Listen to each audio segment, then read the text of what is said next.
Me criaron pensando que era huérfano. Lo que no sabían es que la madre que me abandonó vivía al lado de mi casa adoptiva. Irónicamente, ella regresó cuando se enteró que me hice millonario. Crecí en una casa pequeña, pero rebosante de amor, en una calle tranquila. Mis padres, Manuel y Elena García, me contaron desde que tengo memoria la historia de mi llegada. Me encontraron en los escalones de un orfanato, un bebé sin nombre y sin pasado, y ellos, una pareja que no podía tener hijos, me vieron y supieron que era el suyo. Me criaron con la certeza de que era un regalo del destino, un milagro. Para mí, ellos eran mi mundo entero. Ser huérfano no era una herida, sino mi historia de origen, la que me había llevado a los brazos de las únicas personas que importaban. Nuestra casa estaba flanqueada por otra idéntica, separada solo por una valla de tela metálica y un rosal descuidado. En esa casa vivía Isabela. Isabela era un fantasma en la periferia de mi infancia feliz. Era una mujer solitaria, de una belleza severa que el tiempo no había logrado borrar, pero sí endurecer. Sus ojos, de un color avellana extrañamente familiar, siempre parecían cansados o tristes. Rara vez salía, y cuando lo hacía, sus movimientos eran precisos, casi furtivos. Iba al mercado, barría su porche y volvía a encerrarse. Nunca recibía visitas, nunca sonreía. Para mis padres, Isabela era la pobre señora, tan sola. Me enseñaron a ser respetuoso con ella, a saludarla con un «buenos días», que casi siempre quedaba flotando en el aire sin respuesta. Para mí, era una fuente de una curiosidad teñida de temor. Sentía su presencia constantemente. A veces, mientras jugaba en el patio, levantaba la vista y la encontraba observándome desde su ventana, con el rostro inescrutable, una estatua de melancolía. Si nuestras miradas se cruzaban, ella no apartaba la vista con vergüenza, sino con una frialdad cortante, como si yo fuera una mancha en su paisaje. Recuerdo un día, tendría unos 8 años, mi pelota de fútbol voló sobre la valla y aterrizó en su impecable jardín.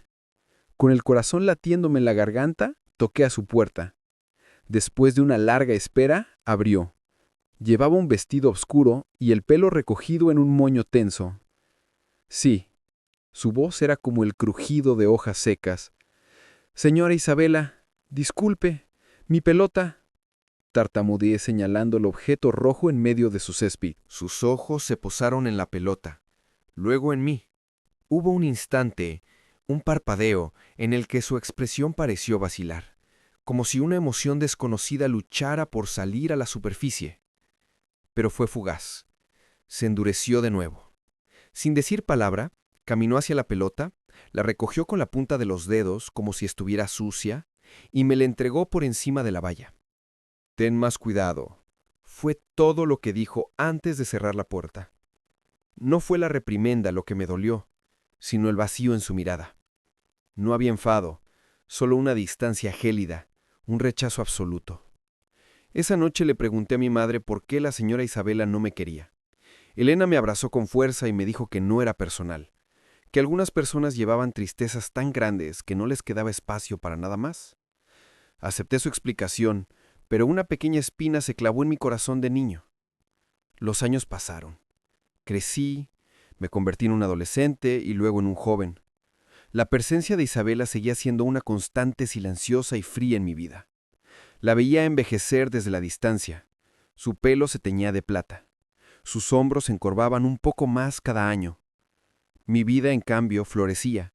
Fui un estudiante destacado, impulsado por un deseo incesante de enorgullecer a los padres que me lo habían dado todo. Quería devolverles con creces el amor que habían invertido en un niño sin pasado. Gané una beca para estudiar ingeniería en energías renovables en Monterrey. El día que me fui, mis padres lloraron de orgullo. Mientras metía mi maleta en el coche, miré hacia la casa de al lado. Isabel estaba allí, detrás de la cortina, una silueta inmóvil. Por primera vez, sentí que me despedía también de ella, del misterio que representaba. La universidad fue un mundo nuevo. Fue allí donde, junto a 2 amigos, desarrollé una idea que cambiaría mi vida. Un sistema de paneles solares de bajo costo y alta eficiencia diseñado para comunidades rurales. Creíamos en ello con una fe ciega. Pasamos noches sin dormir, invertimos cada peso que teníamos y nos endeudamos hasta el cuello. Hubo momentos en que la desesperación casi nos vence, pero el recuerdo del sacrificio de mis padres me mantenía en pie. Y entonces ocurrió el milagro. Un inversor vio el potencial de nuestro proyecto. Nuestra pequeña startup, Sol Naciente, explotó.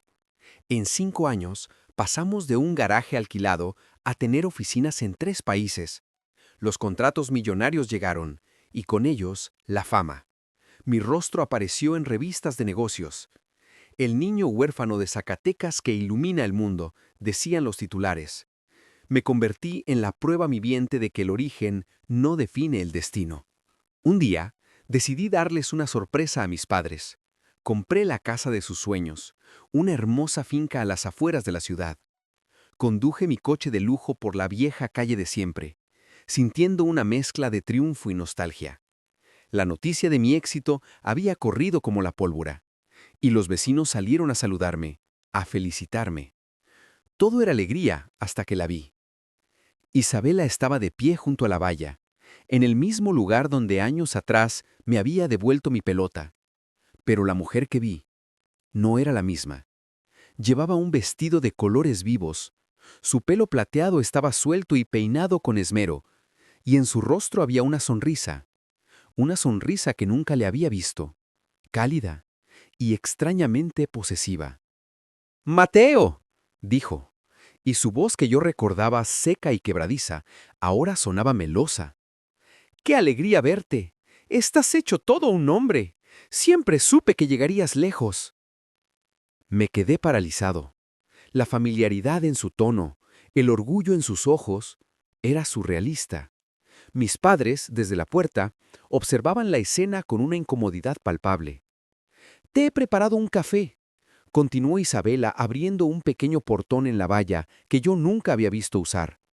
«Hay algo que debo decirte, algo que he guardado durante demasiado tiempo». Una fuerza que no pude controlar me hizo seguirla. Su casa por dentro era el reflejo de su exterior, ordenada hasta lo obsesivo, impecable, pero sin rastro de vida. No había fotos, ni libros, ni desorden. Era un museo de la soledad. Nos sentamos en su sala de estar, en 2 sillones que parecían no haberse usado nunca. Me sirvió el café en una taza de porcelana. Sus manos temblaban ligeramente. «Mateo, no sé por dónde empezar», comenzó, con los ojos llenos de unas lágrimas que me parecieron falsas, ensayadas. «La historia que te contaron los García no es del todo cierta. Tú no eres huérfano». Mi corazón se detuvo. «Yo soy tu madre». El mundo se inclinó bajo mis pies. El aire se volvió denso, irrespirable. La miré, buscando el engaño, la locura. Pero vi la verdad en la forma de su nariz, en el arco de sus cejas, en el color de sus ojos. Eran mis ojos. «Tenía 17 años», susurró, como si recitara un guión. «Estaba sola, asustada. Tu padre nos abandonó. No tenía nada que ofrecerte, solo miseria. Los García, ellos te querían tanto. Me pareció lo más noble, el mayor sacrificio, dártelos a ellos para que tuvieras la vida que yo no podía darte. Y vivir a tu lado, verte crecer sano y feliz desde la distancia, fue mi penitencia y mi consuelo». Sus palabras eran dagas de hielo. Cada recuerdo de mi infancia se reconfiguró en un instante. Sus miradas frías no eran las de una extraña, eran las de mi madre eligiendo no serlo. Su rechazo no era la tristeza de una mujer solitaria, era el abandono deliberado, diario, constante. La pelota, la ventana, los saludos ignorados, todo cobró un sentido monstruoso. «¿Tu consuelo?». Mi voz salió rota, cargada de una furia que me quemaba por dentro. «Ver a tu hijo crecer pensando que no tenía nadie más que a sus padres adoptivos mientras tú estabas a 10 metros de distancia, ¿eso era un sacrificio? Eso fue una cobardía». «No lo entiendes», exclamó ella, su rostro descomponiéndose. «Lo hice por ti, para que no cargaras con mi vergüenza, con mi pobreza». «¿Tu pobreza?», la interrumpí, el sarcasmo goteando de cada sílaba. «La pobreza no te impidió acercarte a mí hoy, ¿verdad? Es curioso cómo tu valentía maternal aparece justo cuando el niño huérfano se vuelve millonario. La verdad de mis palabras la golpeó como una bofetada. Su rostro palideció. Intentó balbucear una negación, pero la codicia y el arrepentimiento eran una máscara transparente sobre sus facciones. Había esperado, había observado, no por amor, sino como quien vigila una inversión a largo plazo. Me levanté, sintiendo que me asfixiaba en esa casa estéril. Tú no eres mi madre, dije, y cada palabra era un veredicto final. Mi madre es Elena García, la que curó mis rodillas raspadas, la que me leyó cuentos por la noche, la que lloró de orgullo el día que me fui a la universidad.